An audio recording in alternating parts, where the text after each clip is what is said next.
سلام، وقتتون بخیر. امیدوارم حالتون خوب باشه.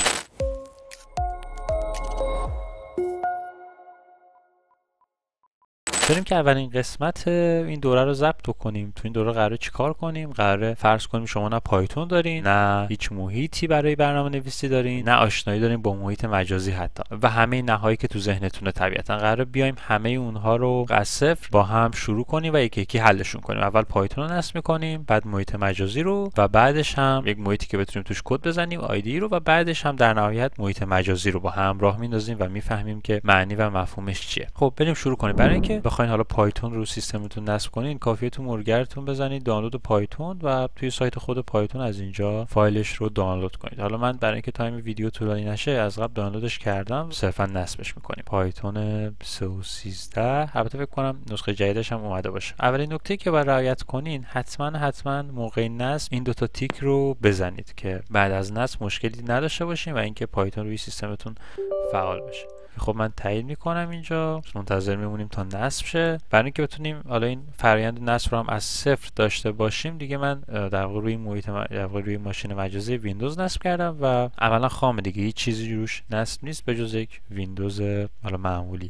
تا این داره نصب میشه یه توضیح دیگه بهتون بدم. خب این که خود پایتونه که طبیعتا اون پایتونیه که میخوایم یادش بگیریم، میخوایم باهاش کار کنیم و اما برای اینکه بتونیم راحت‌تر با پایتون کار کنیم نیاز به یک محیطی داریم که بتونیم توش کد بنویسیم، بتونیم در واقع تریسش کنیم، بتونیم باگ هاشو ببینیم، بتونیم خروجیمون رو ببینیم. محیط‌های مختلفی وجود داره، پایچارم هست، ویژوال استودیو کد هست و محیط‌های دیگه. نمیخوام خیلی وارد حاشیه و جزئیات بشم، محیط‌ها رو با هم مقایسه کنم، ولی محیط ویژوال استودیو کد هم خیلی پرطرفدارتره و همین که کاربردی‌تره یه جورایی. البته باز هم میگم سلیقه‌ایه و من خودم به شخص ویژوال استودیو کد رو ترجیح میدم. برای همین لازمه که شما تو اینترنت بزنید دانلود در واقع VS Code یا ویژوال استودیو کد و دانلودش کنید. حجم زیادی نداره. مواظب باشید که با خود ویژوال استودیو خالی اشتباهش نگیرید. دیگه این دو تا برنامه جدا، ویژوال استودیو و ویژوال استودیو کد. ما کدش رو می‌خوایم و طبیعتا برای ویندوز دانلودش می‌کنید، فایلش میاد براتون دیگه. حالا من اینو از قبل دانلود کردم، حدود 110-15 مگه، که دوباره این کارو نکنیم و تایممون دست نره. خب پایتون نصب شد و بعد از اینکه حالا بدون مشکل این بخش انجام شد، میریم که تست کنیم درست نصب شده یا نه. و برای اینکه تست کنیم لازمه که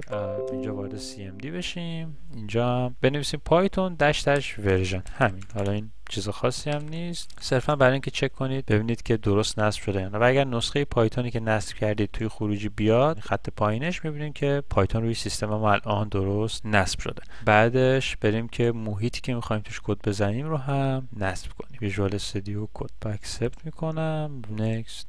همین. اینجا تدریجا همه تیکاش رو بزنید جلوتر و بعدها مشکلی نداشته باشیم. دوباره همون فرآیند منتظر میمونیم که نصب شه، بتونیم ازش استفاده بکنیم. من این رو میبندم.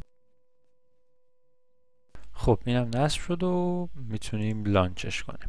این محیطیه که ویژوال استودیو کد بهمون میده. خیلی وارد جزئیاتش نمیشم، خیلی همه بخش‌هاشو سعی میکنم توضیح ندم، صرفا چیزایی که به کارمون میاد. ولی برای اینکه بتونیم توی محیط از خود پایتون استفاده بکنیم، یه بخشی داره علاوه ویژوال استودیو کد به اسم اکستنشنز. اینجا روش کلیک بکنید. طبیعتا الان برای من داره خودش نصب میکنه، مثل اینکه پایتون رو تشخیص داد و خودش داره نصب میکنه. ولی اگر برای شما نیاورد، کافی شما سرچ کنید پایتون، اینتر رو بزنید. آره پایتون برای من نصب شد. اگر برای شما نصب نشد، اینجا کافیه که صرفا اینستال رو بزنید.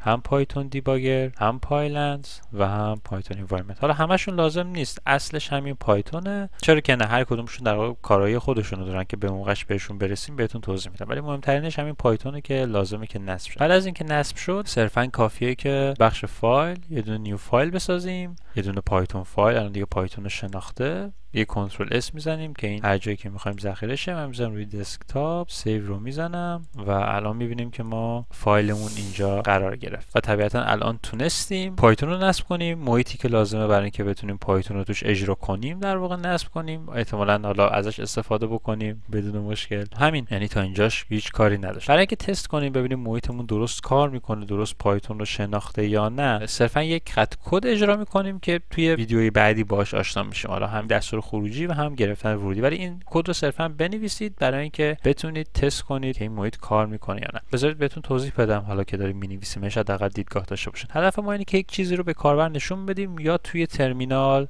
چاپش کنیم. برای اینکه بتونیم یه چیز رو توی ترمینال داشته باشیم توی پایتون از کلمه کلیدی پرینت استفاده میشه. حالا توی زبان‌های مختلف این متفاوته ولی توی پایتون پرینته.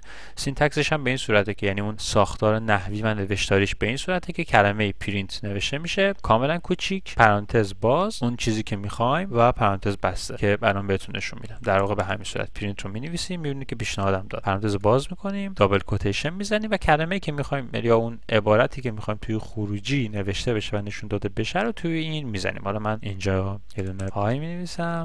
همین پرانتز رو هم بعدش باید ببندیم که طبیعتا خودش بسته. کنترل اس میزنیم که فایلمون ذخیره شه و بعد از این کنار ران رو میزنیم. چنین صفحه‌ای براتون میاد و انتظار داریم که این پایین پای توی خروجی نشون داده بشه. در من چون روی محیط مجازی هم یک مقدار کنده، حالا بعد از این ویدیو دیگه میریم روی سیستم اصلی و دیگه بدون مشکل انجام میدیم. میبینید اینجا های بدون مشکل چاپ شده، یعنی ما تونستیم اولین دستورمون رو توی خروجی بذاریم و اگر شما تا اینجای کار رو تونستید با من پیش بیایید و این خروجی رو ببینید توی ترمینال، عملا اولین خط کد پایتونتون رو تونستید با موفقیت بزنید و خروجی بگیرید. همین توضیحات بیشتری نمیخوام در این مورد بدم، وارد جزئیات بیشتر نمیشم، بقیه‌اش رو میذاریم برای ویدیوهای بعدی. این تا اینجای کار. یک مفهومی دیگه هست به اسم محیط مجازی که خیلی دلم می‌خواد تو همین ویدیو باهاش آشنا شید و ما در ادامه ویدیو از اون استفاده بکنیم. شاید زیاد واقعا به کارمون نیاد ولی این لازمه که شما ازش استفاده بکنید و حداقل باهاش آشنا شید و بدونید چیه، مفهومش به چی داره اشاره میکنه. من اینجا پرینت رو باز میکنم که بتونم واضح‌تر و بهتر بهتون توضیح بدم، یه جورایی مفهومی‌تر.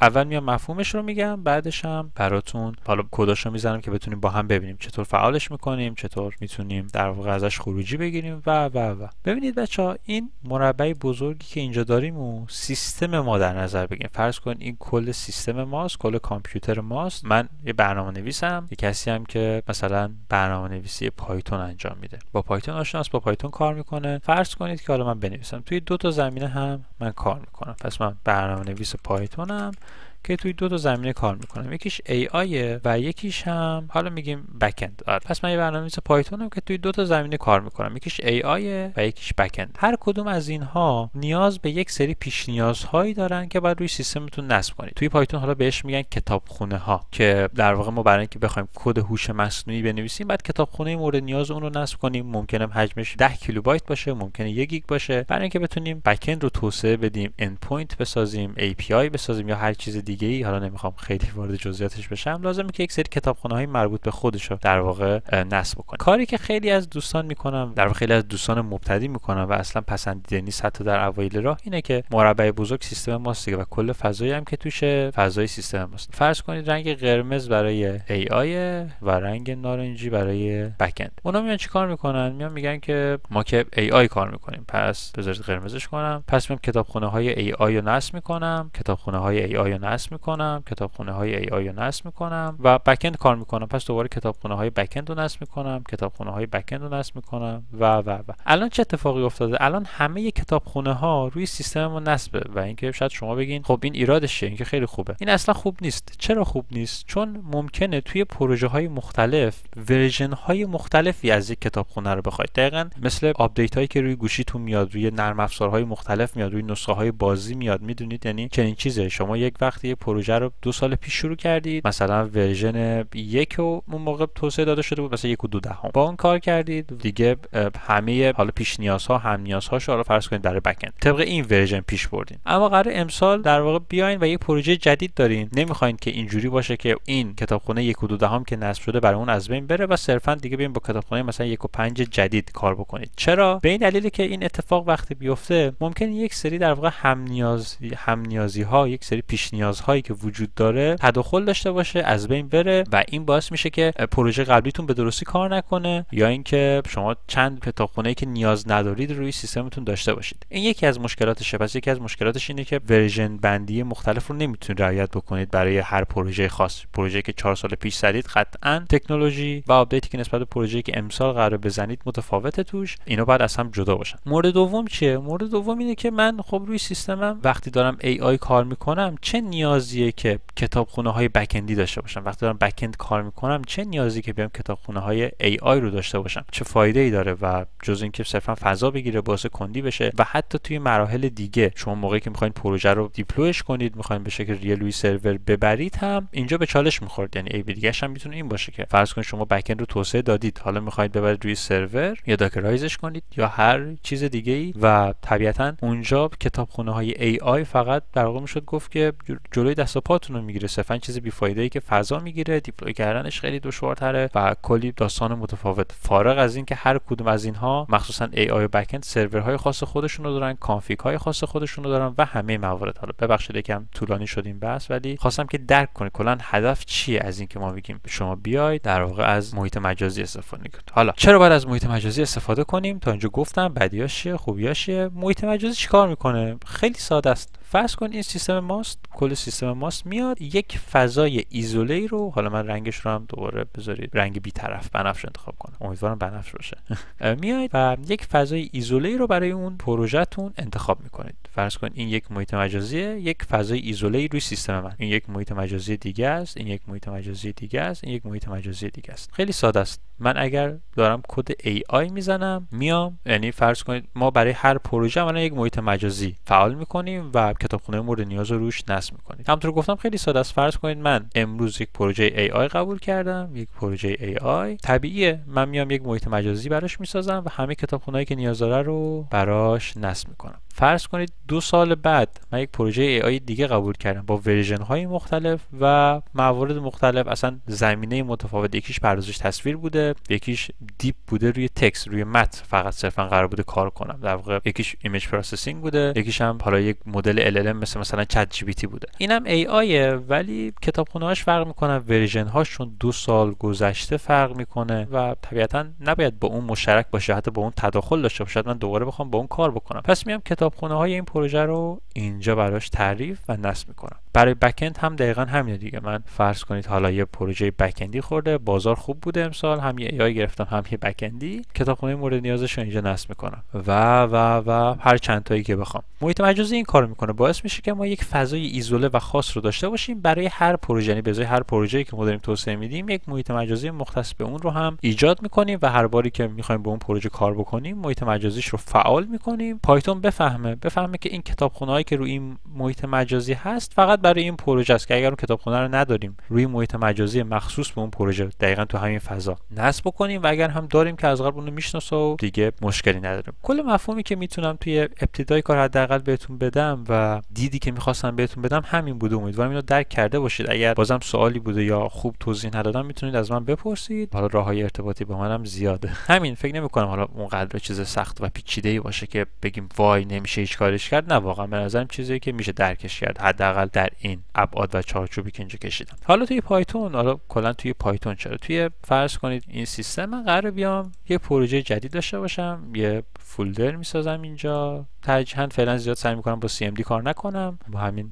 روند ساده رو بریم تا آشنا بشید، ولی جلوتر دیگه ما بیشتر کارا رو با خود CMD انجام میدیم. چقدر راحت تره مثلا نوشتن 2 تا کلمه تا اینکه چند بار کلیک کردن و این چیزا. مثلا اسمشو میذارم بک‌اندی که گفتیم، چرا که نه، اسمشو میذارم بک‌اند. خب من یه پروژه بک‌اندی دارم، پوشش رو ساختم، حالا میخوام بیام توسعهش بدم. اولین کاری که باید شما بکنید اینه که با یک سری از استثناء اینه که محیط مجازیش رو براش بسازید. استثناء چیه؟ حالا جلوتر شما باهاش آشنا میشید. استثناء میتونه این باشه که شما از یک مثلا گاید استایل خاصی استفاده بکنید که بیاید اصلا اول اون رو ستاپ بکنید که اون خودش دیگه عملا کارتون راحت تر میکنه. ولی اون حالا شاید میشه مرحله دومی ساخت محیط مجازی، ولی در هر صورت محیط مجازی هست. برای اینکه محیط مجازی رو بسازین، وارد این پوشه میشین، روی اینجا که یه جوری آدرس اون، یعنی تو اون مسیر رو پس کلیک میکنید و اینجا بنویسید CMD و اینتر رو بزنید. چنین صفحه‌ای براتون باز میشه. اینجا رو که ببینید دقیقاً آدرس همین پوشه، در واقع آدرس درون این پوشه رو بهتون میده که میگه C یوزر، یکیش مال سیستمه، یکیش اسم اکانت منه، دسکتاپ که خب ثابته طبیعتاً، و بک‌اند هم اسم پوشه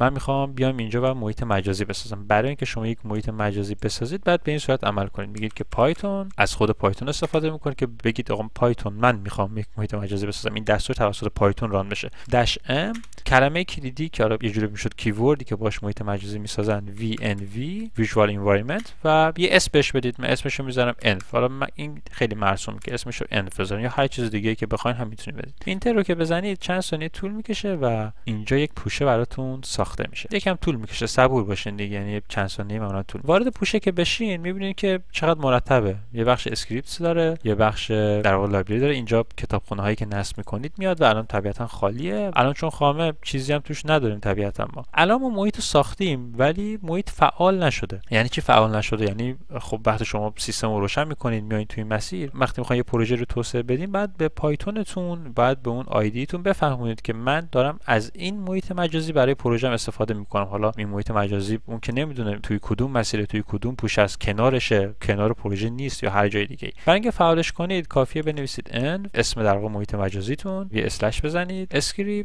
اسکریپت دوباره یه دونه اسلش و اکتیویت. همین دستور env-scripts-activate که برای اینکه راحت‌تر بنویسین اگر اسم محیط مجازیتون مثلا env کافی ایو بزنید، بعد تب، بعد دوباره اسلش، بعد اسو بزنید تب، خودش میفهمه اگر چیز مشابهی نباشه. بعد اسلش، بعد دوباره ایو بزنید و تب و در نهایت هم اینتر. الان اگر نگاه کنید فرقش با بالا فقط تو اینه که یه env کنارش نشون میده و دقیقاً همین نشون میده که محیط مجازی برای شما به درستی نصب شده و دیگه در واقع محیط مجازی به درستی برای شما فعال شده و شما دیگه مشکلی ندارید. یعنی عملاً محیط مجازی رو الان روی سیستمتون دارین. همین با این دستور محیط مجازی رو ساختیم، با این دستور محیط مجازی رو فعال کردیم. اینکه چطور روش کتابخونه نصب کنیم، اینکه دیگه چی کارش کنیم و بذارید برای ویدیوهای بعدی. تو این ویدیو فقط می‌خواستم مفهومش رو بفهمید و اینکه چطور بتونید یه محیط مجازی برای خودتون بسازید و فعالش کنید. دیگه چیز بیشتری نمیگم و چیز بیشتری هم نداره این بخش تا اینجاش. این کارو هم لطفاً انجام بدید که این خروجی رو در نهایت این کنار ببینیم. از جلسه اول امیدوارم که بدون مشکل و باگ تونسته باشید همه این مراحل رو انجام بدید و خروجی بگیرید و گفته‌های من رو هم متوجه شده باشید. اگر سوالی بود، اگر نکته‌ای بود یا اگر چالشی داشتید میتونید بپرسین از من.